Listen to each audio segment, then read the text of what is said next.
You're listening to the Chat City interviews from 103.2 Preston FM. It was a full house on a remarkable Boxing Day in 1920 when 53,000 fans packed Goodison Park to watch the Dick Kerr ladies football team. Yes, it was a women's football team.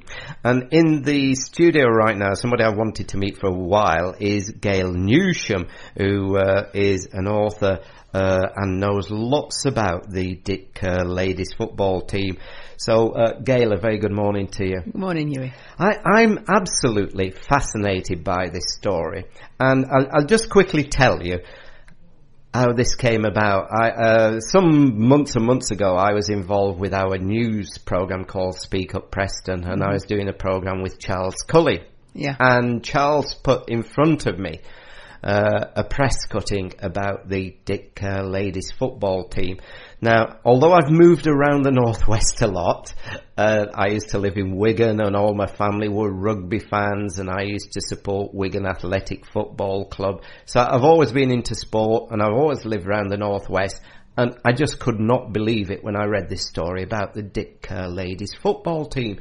It was the first I'd heard, and I just thought, why have we not got that today? Why do we not have 53,000 people these days going to see a ladies football team? I've occasionally gone and seen ladies rugby because I have two nieces who play rugby, but no ladies football team. Yeah, it's football's best kept secret, the Dick Kerr ladies' success, isn't it, Hughie?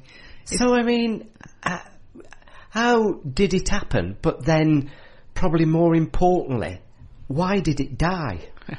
Well, it happened because the girls wanted to raise money for the wounded soldiers during the First World War, and it was all done for charity. And that's the Dick Kerr ladies always played for charity. That was the main focus of their existence. But obviously they were very successful, and they became to be a very, very, very good football team. So successful, I think, looking back over the history, the 53,000 at Goodison was perhaps, signed the death knell for ladies football at that time, because the FA banned women's football in 1921, which effectively changed the course of the women's game forever. And generations of people since then have been brought up to believe that football's not a game for women. That's right. And was it banned because it was so successful, or was it banned because they were female, or was it banned because ladies don't play sport? Well, the FA said at the time that football was quite unsuitable for females and should not be encouraged. And they were also suggesting that not enough of the monies raised at the matches was going to charitable causes. Too much, they said, was being absorbed in expenses. And for those reasons alone, they banned women from using league grounds. And the ban lasted for 50 years and was probably, in my opinion, the biggest sporting injustice of the last century. This is what fascinates me, because I find it hard to believe. Where did they first play then? Where did they get together as a team? At the Dick Kerr factory on Strand Road, and the first match was played on Christmas Day 1917 at Deepdale, home of Preston North End, and 10,000 people came to watch them. To the first match? To the first match, yeah. 10,000 people at the first game? Yeah. Wow. Yeah. And the team were all workers or friends, were they, of people who worked at the factory? They all worked, yeah, they were all munitions girls. They all worked at the factory. It started, the matron of the local military hospital on Moor Park approached the firm to ask if the girls would help raise funds for the wounded soldiers. It was near Christmas, and she thought, charity concert, good idea for the time of year, raise money, cheer up the soldiers. But the girls had a practice match with the lads, and they thought, they wanted to help, but thought that a more novel way would be to play a charity football match instead. And that's how it all started. And who were some of the main players those days? In those days, Alice Kell, she was the first ever captain of the team. Cracking player. Loads of good reports about her in the papers. Learned her craft of football playing with her brothers on Preston Marsh. Wow. Florrie Redford, she was the glamorous centre forward. Could kick with either foot. Great goal scorer. Lily Parr, a young lass who came over from St Helens, she was quite a legend, turned out to be quite a legend for the team. Another local lass, Alice Mills, was born on Marsh Lane.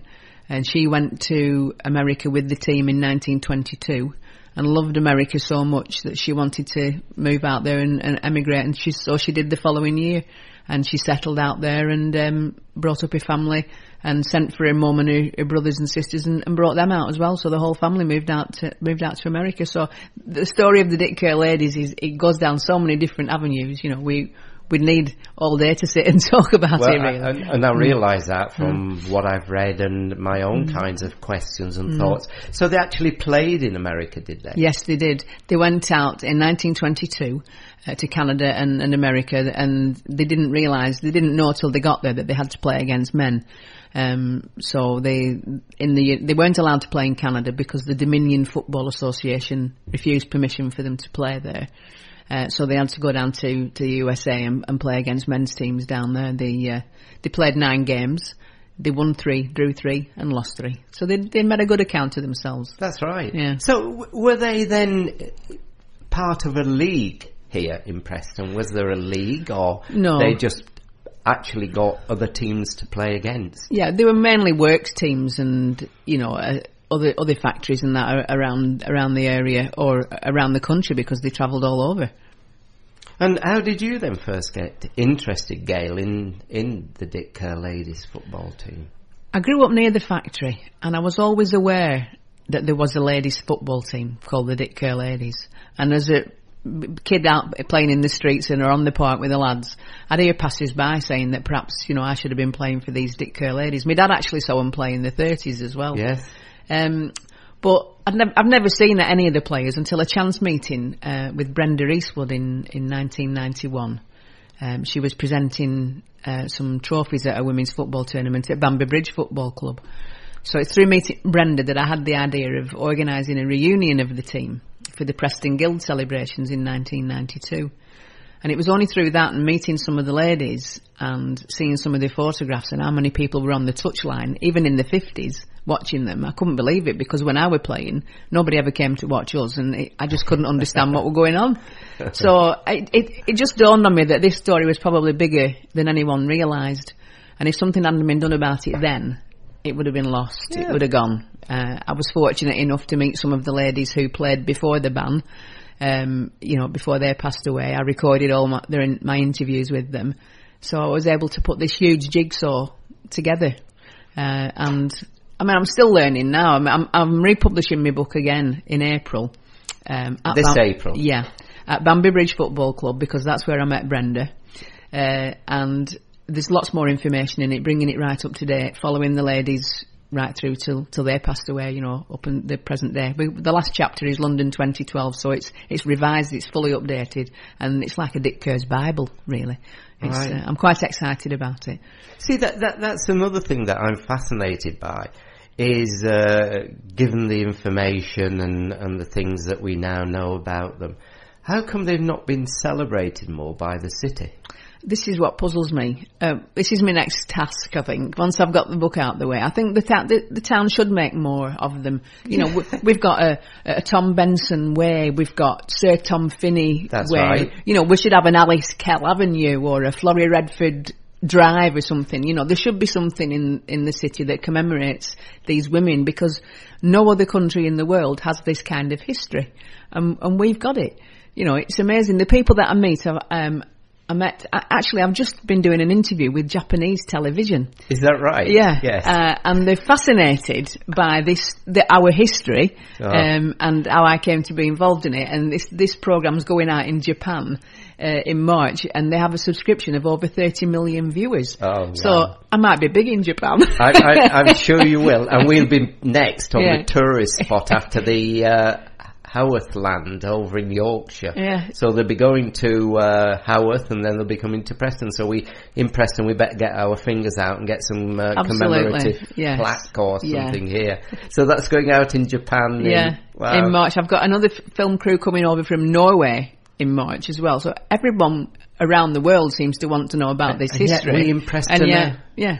So how do they find out? Is it just that they look on the web, they look for things and then suddenly find out about them?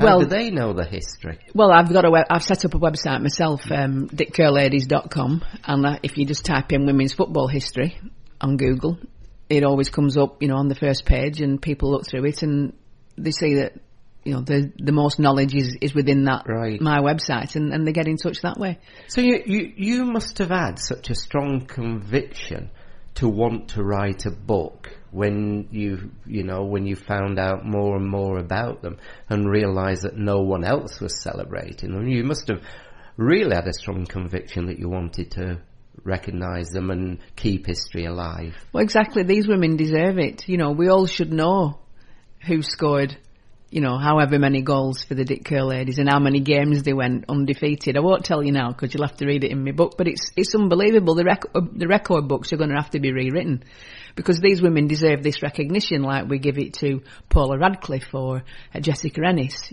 Alice Kell deserves her time in the spotlight, as do all the other girls, Jenny Harris, Jessie Wormsley, loads of them. We should know who they are.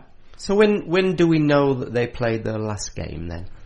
The Dick Kerr ladies, yeah. They played their last game in 1965. And that was that in Preston? No, they played against Handy Angles, and I can't just quite, in the Midlands I think they played, but I'm not quite sure where the game was played, just out of, off top of my head. But they won 4-0, which is the first ever game they played, they won 4-0, and the last game they won 4-0. And do we know what happened to them afterwards? Did they just separate? Did they go their own ways? The team folded, and that was it. And they'd not seen one another in over 40 years in some cases until I staged a reunion in 1992. So it's something I'm very proud of. That must have been brilliant. Oh, it was awesome. And these women, they've become my extended family. It wasn't just a case of writing a book and going away and forgetting about them. We've become friends, and as they've got older, I've helped them, claim attendance allowance, for example, or gone to the funerals and sat with them when they're dying. It's been very important to me. Did many of them remain local, or did you have to find them around the world? Certainly around Manchester. Nancy. When I tried to find Nancy Thompson, she lived in Salisbury in Wiltshire at the time. She's passed away now, so it was a struggle to find Nancy. But once I eventually did, she managed to come to my book launch the first time. So they've all had a great time being together. So a lot of them were local, or within Lancashire, shall we say, or into Cheshire. Some lived there, but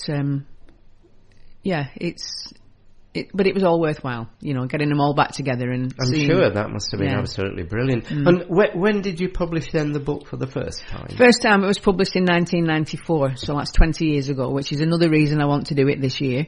And also it's the 100th anniversary of the First World War, so all these things are relevant. The second time it was published in paperback in 1997.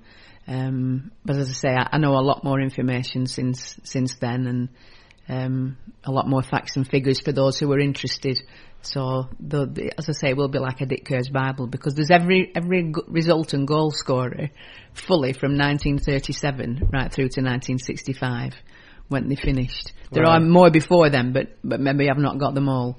It's so sad, isn't it, to think that such a historical event as this that took place and the lives of these ladies could have been lost if you hadn't have kept it alive in many respects. Yeah, well, yes, it would have, because the amount of people I went to see, and like Nancy Thompson said to me, she'd just burnt all her old programmes and stuff because she didn't think that anybody was interested and that they didn't mean anything anymore. But fortunately, some of the people did give me artifact, scrapbooks, programmes, medals. I've got football boots. So there's lots of stuff there. I have been talking to the Harris about maybe doing an exhibition. Ask about that. And they are interested, but apparently it'll take 3 years or so to get something done, because there's very little of the Dick Kerr ladies in the Harris, and to me that's where they belong. If you want to see the crown jewels, you go to London. If you want to know about the Dick Kerr ladies, then you're going to have to come to Preston. That's the way I look at it. Well, who knows? Maybe they're going to have to reassess this if Japanese television and other television companies are going to be covering this story. Yeah. Maybe we in Preston do need to reassess that something needs to be done rather quickly. I would say so. It'd be nice to think that the hometown town could really, really do something to commemorate them. I agree. So the relaunch then of the book is when? In April. And it will be where at? It's at Banbury Bridge Football Club, but it's by invitation only on that night. On that one. Yeah. So, Gail, where can people find out about you and more about the Dick Kerr ladies? Well, initially, they can look on my website. I do go around giving talks, presentations. I've got a PowerPoint presentation, do a lot for the WI and local historical societies and, things like that. Go all over, Lancashire doing that when I'm asked to. First point of contact, www.dickkerladies.com. Brilliant. Well, you're right. It's a story that we could have talked a lot longer than 20 minutes about.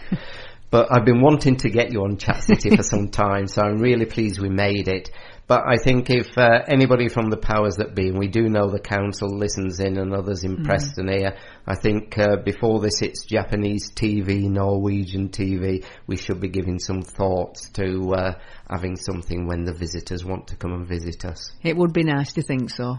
All the work will have been worthwhile then. Yes. Gail, can I thank you? It's been a pleasure this morning. Thank you very much. You're very welcome. 103.2 Preston FM. Your community. Your radio.